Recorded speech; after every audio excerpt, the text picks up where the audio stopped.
Week's main news. Police confront Islamic protesters in front of the Ministry of Education. Youth activist Jabbar Savlanlı sentenced to 2.5 years in jail. Journalists commemorate late journalist Elmar Hüseynov on World Press Freedom Day. Human rights defender sentenced to 2 months of pre-trial detention. Nemat Penahlu refuses to testify in absence of media representation at hearing. Hajia's trial to continue on May 10.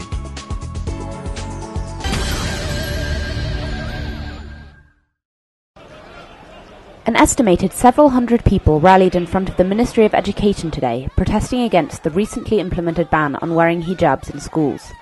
Protest participants chanted Allahu Akbar and demanded the resignation of Education Minister Misir Mardanov. Police and men in civilian clothing attempted to disperse protesters. This escalated into physical assaults of participants, including women. The protesters continued to resist police and refused to stop protesting. The clashes spread to adjacent streets. In response to the police violence, some of the protesters began to throw stones, and the police did not pursue them further. A similar protest was held in front of the Ministry of Education on December 10, 2010, but the turnout was smaller and the police reaction much less brutal.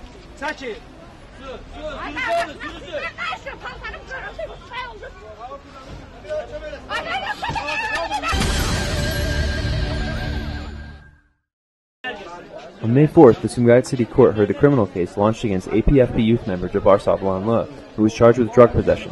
Judge Ilgar Mammadov presided over the hearing and sentenced the youth activist to 2.5 years in prison.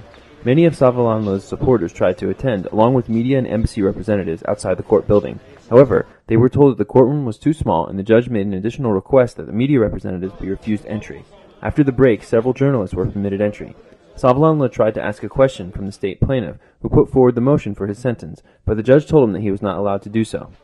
Savlanlı's lawyer, Anar Gasimov, said that his client had sent a letter to the public, declaring that he had been arrested for his fight for freedom and that drug possession charges were a foil. Azerbaijan Popular Front Party member Jabbar Savlanlı was arrested on February 5, 2011. He is being charged with drug possession, but it is widely thought that his arrest was politically motivated, linked to criticism of the government he posted on social networking sites. Journalist Enula Fatullayev is also in prison for the drug possession. On May 3rd, World Press Freedom Day, a group of journalists visited the grave of the late journalist Elmar Hüseynov. Hüseynov was the editor of Monitor magazine when he was murdered in front of his house in March 2005. Editors and representatives of media organizations today gathered to commemorate the journalist who lost his life standing up for press freedom in Azerbaijan. Director of Tehran Information Agency, Mehman Aliyev, said that the press freedom situation is deteriorating and that this has been recognized internationally. Attacks on journalists rose this year after a brief respite during recent years. Azadlık newspaper editor Ganimat Zahid declared that even in the face of danger and repression, the free press is continuing to fight for free opinions. Political expert Leyla Aliyeva added that freedom of speech and expression is not only a priority for journalists, but also for society as a whole. Everyone needs to come together to protect this right. Azadlık newspaper columnist Rovshan Hajiev called upon Ombudsman Elmira Suleymanova to start doing her duty as a defender of human rights and freedoms of journalists. Sabir Hüseynov, father of Elmar, said that the president had promised to solve the crime within 40 days, but 7 years have passed since the murder, which remains unsolved. Crime is not likely to be addressed by the current regime, he said. U.S. Embassy Press Secretary Keith Bean congratulated Azerbaijani journalists on May 3rd, World Press Freedom Day, and wished them success in their struggle against the existing problems. IRFS journalist Idrak Abbasov commented that assaults against journalists and bloggers have increased recently, naming Bakhtiar Hajiev and Jabbar Savlanlı, who are active on social networks and are now behind bars under what Abbasov deemed to be false charges. He reminded people that although the European Court of Human Rights ruled for the immediate release of journalist Enula Fatullayev, he is still in prison. Elmar Hüseynov's murderers have not been brought to justice.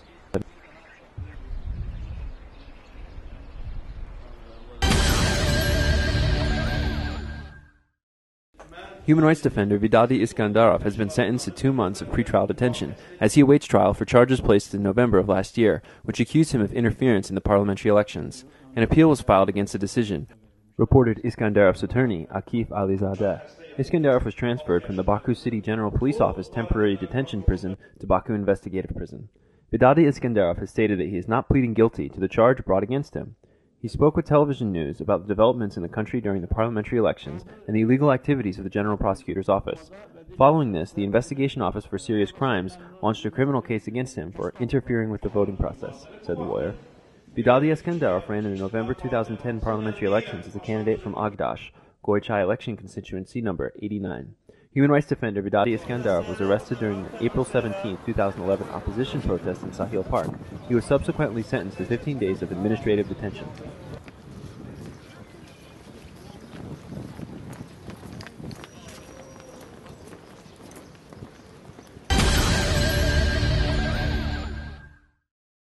Today, the Nasimi District Court held a trial on the case of Azerbaijani National Statehood Party chairman Nehmat Panalı and his friend Ceyhun Farzulayev. Judge Elman Ahmadov presided over the hearing. The hearing had been scheduled for 11 a.m., but the judge opened the proceedings an hour early at 10 a.m. The journalists who arrived in time for an 11 o'clock start were not allowed in. Nehmat Panalı and Ceyhun Farzulayev refused to testify in protest against the lack of media presence. The next hearing will be held on May 17th.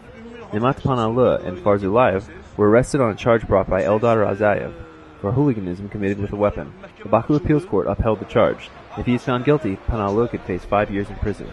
Panalı's supporters claim that the real reason for his arrest is his journalistic activity. Prior to his arrest, he wrote a number of articles criticizing the government, published in various press outlets, including the Nota PS. Today, the Nizami District Court of Ganja held a trial in the criminal case against youth activist Bakhtiar Hajiev, who has been charged with evasion of military service, reported the activist's attorney Elchin Namazov to Objective TV. On March 4th, Hajiev was sentenced to 1 month's pretrial detention. It is widely thought that Hajiev was arrested for his activity on social networking sites and his support of the March 11th Great People's Day campaign. First of all, the court heard a motion by well-known local intellectuals Erkin Gadirli, Hikmat Hajizadeh, and Zardust Alizadeh requesting Hajiev's release on bail under their guarantee. Then the defendant's side requested the court to allow the media to attend the trial. Judge Amin Akhundov rejected both motions. Deputy Chief of Ganja Temporary Detention Prison, Nizami Mehdiev, and Nizami District Police Office employee Vusal Shabandiev testified as witnesses. Hajiev stated that the criminal charge brought against him has not been fairly investigated, and therefore he refused to attend the court investigation and also refused to hear the witnesses' testimonies. The defendant's attorneys wanted to make a speech, but the judge rescheduled the next hearing for May 10th.